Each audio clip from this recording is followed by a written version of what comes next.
Well, it's all going down in Brazil, where the lower house of parliament voted to push forward with Dilma Rousseff, she is the president's, impeachment proceedings. The vote now moves to the Senate, where lawmakers decide by a simple majority whether or not to conduct a trial against Rousseff, who is an economist turned president who's accused of fiddling the books. This is the MoneyMakers. I'm Bruce Whitfield. Tonight I chat to regular Brazil visitor Dr Lyal White. He was there last year. He's director at the Centre for Dynamic Markets at GIBS, about the impeachment of a president and what it means for BRICS countries. This is democracy at work in Brazil, Dr. Lyal White. Yeah, hi there, Bruce. It's all unraveling in Brazil at the moment, and it's very interesting for us sitting here as we are in South Africa and looking across the Atlantic and seeing something that is so similar. We've always drawn these strong parallels between South Africa and Brazil's just always been a bigger version, and it looks like they're going to actually follow through with the impeachment of their president. Before we get to the reasons for the impeachment and Dilma Rousseff herself, just take me through this Brazilian dream, which looks like it's ending in tatters. It's been 13 years of Rousseff rule. Yeah. Where did it all go wrong? Well, not quite 13 years of Rousseff rule. Okay. It's been 13 of her party's rule. Yeah, it's actually nearing 15 years now. So it's the party rule. It started off with Lula da Silva, Ignacio Lula da Silva. He was at one stage the most popular head of state in the world. People talk about the Lula moments, and when something good happens in a country, say, oh, that was a Lula moment, because Lula really turned Brazil around. He created a lot of hope. Yeah, look, his predecessor, Enrique Cardoso, was the one that put in place all the structural changes in that country. Lula was very fortuitous in taking over from Enrique Cardoso. He turned that economy around. He is the father of the Plan Real, which really brought Brazil out of the darkness of hyperinflation and dependency and all the rest of it. And he kind of liberalized the economy, but he didn't really liberalize it that much, and that's what we're seeing right now. And when Lula came in, he is credited for integrating the economy a lot better. He is credited for empowering parts of the socio-economic part of that country more coherently, and bringing a lot of people out of poverty. He started off with those conditional cash transfer programs, the social policies that brought more than 30 million people out of poverty. The most famous one is Bolsa Familia. And then, but he also was very fortuitous because his reign coincided with the great commodity boom from about 2003 to 2010 or 2011. And let's not forget, in 2010, that was when Brazil grew by about 7.7%. But since then, it hasn't managed to grow by more than 1.7%. So what did they get wrong? I mean, were they just too commodity dependent? Speaking of which, yes, here we are in South Africa, but did they put too much reliance on commodities? Because Embraer, one of your favorite companies at one point in the world, a great example of a developing country developing world-class technology for export markets. You travel to many African countries and you'll fly on a Brazilian jet. Oh yes, yeah. Kenya Airways uses Embraer. I think even Mozambique. Great, yeah. And so we do see these Embraer planes. That's obviously the largest light medium aircraft manufacturer in the world, even bigger than Bombardier in Canada.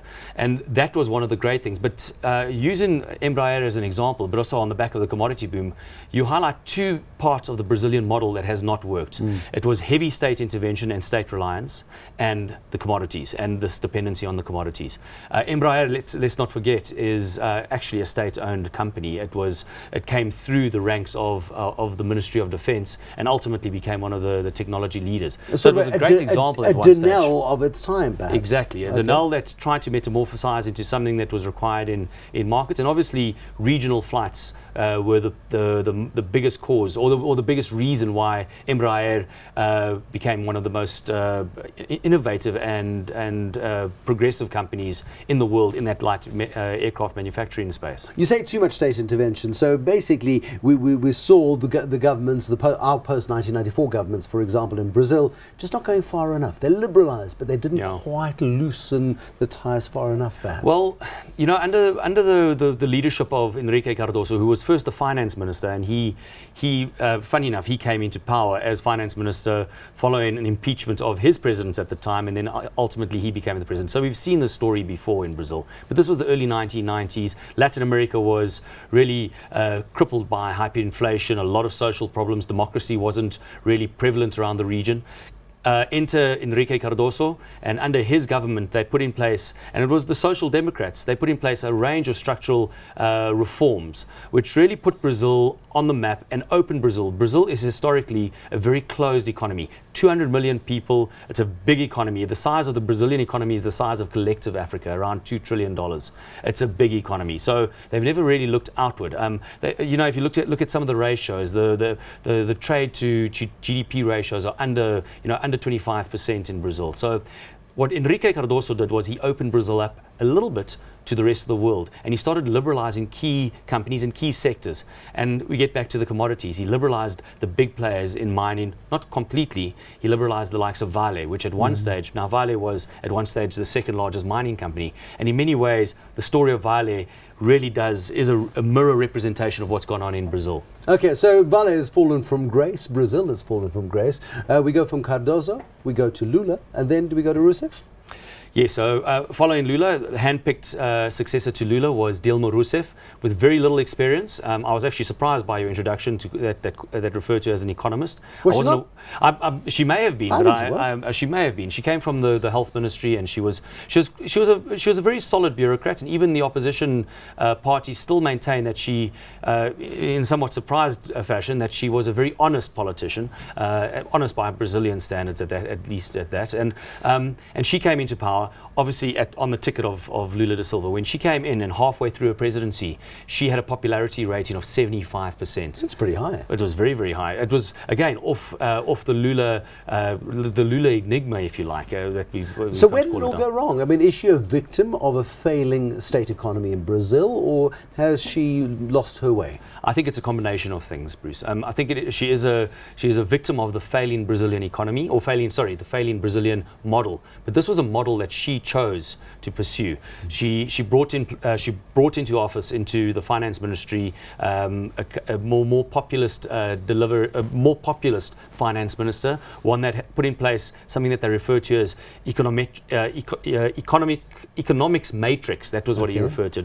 Heavy spending. They had to try and sustain those very, very expensive social programs, the conditional cash transfers, at the very same time that the commodity cycle started coming down. So she was a victim of a failing Brazilian model and a downswing in the commodity cycles, put together or weave this all together with the change in society in Brazil, a burgeoning middle class that were demanding other deliverables from the government. And we remember just 2 or 3 years ago when all those millions of Brazilians, and literally millions, flooded the streets of Rio de Janeiro to Sao Paulo, demanding things like lower public transport. And we've seen this in other countries around the world.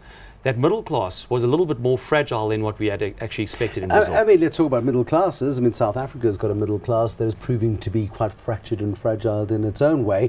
But Brazil's interesting. Now, last quarter of last year, at some point, you were in the north of Brazil. That's, I think, traditionally the poorer part of Brazil. It is the part of Brazil where it is, if Dilma Rousseff has a stronghold, that's probably where it is. Yes. And as she goes towards what looks like a likely trial before the Senate, in an impeachment hearing, an embarrassing and typical process to go through. How split is Brazil over this vote?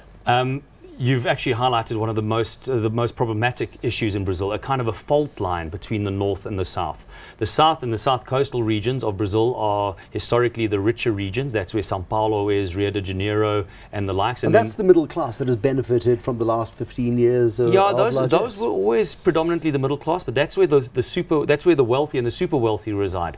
Obviously, then on that very fault line is the mining sector, the Belo Horizontes, and those parts of Brazil where the big mining and construction companies reside, all of which have been implicated in a similar type of corruption scandal, because one thing that we haven't touched on is this massive corruption scandal that has unfolded in Brazil. So just going back to the fault line, the northeast of Brazil, the big cities there are the likes of Recife, Salvador, where incidentally that's where the carnival actually originated from, and there's a very strong connection with Africa in those parts of the country. Inequality is high, insecurity is a big problem, and I was out there actually researching economic growth and the linkages between economic development and security. And we found at the time that in those parts of the country, the downswing in Brazil's growth and the constraint in the Brazilian economy had impacted those people very, very directly. And speaking to some of the leaders, the governors and the congressmen that were residing and representing those constituencies, they conceded that they were going to run out of cash before the middle of this year, and that's what we're starting to see right now. And Dilma Rousseff goes before the Senate. She's accused exactly of doing what? So Dilma Rousseff cooked the books, if you like. She had some creative accounting, not unlike any of the other leaders before her.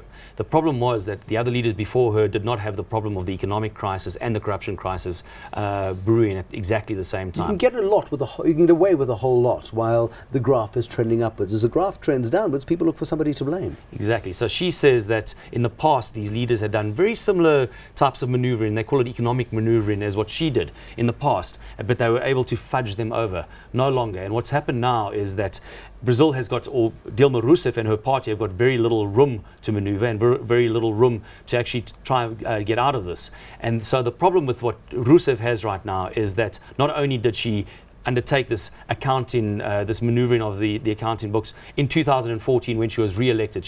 She narrowly won that election.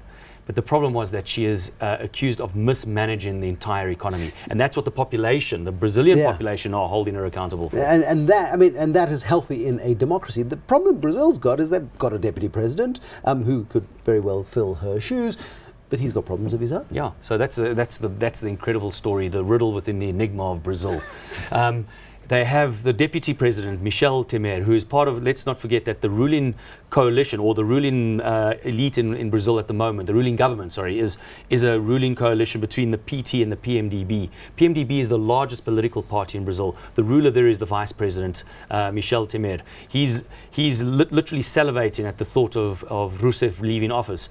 But in the back of his mind, he knows that there's impeachment charges against him as well. Because let's not forget, he was elected on the same ticket as Dilma Rousseff. So where does this leave Brazil then? Because we go to Olympics later on this year and it's all going to be rah-rah. Everyone's going to leave Brazil. And they've got a broken economy. They've got a very stretched political system. Where do they go? So my call is this, is that Dilma Rousseff faces the Senate. They launch a formal trial which suspends her from office. Michel Temer takes office. He takes office as the president. He's charged. He's suspended.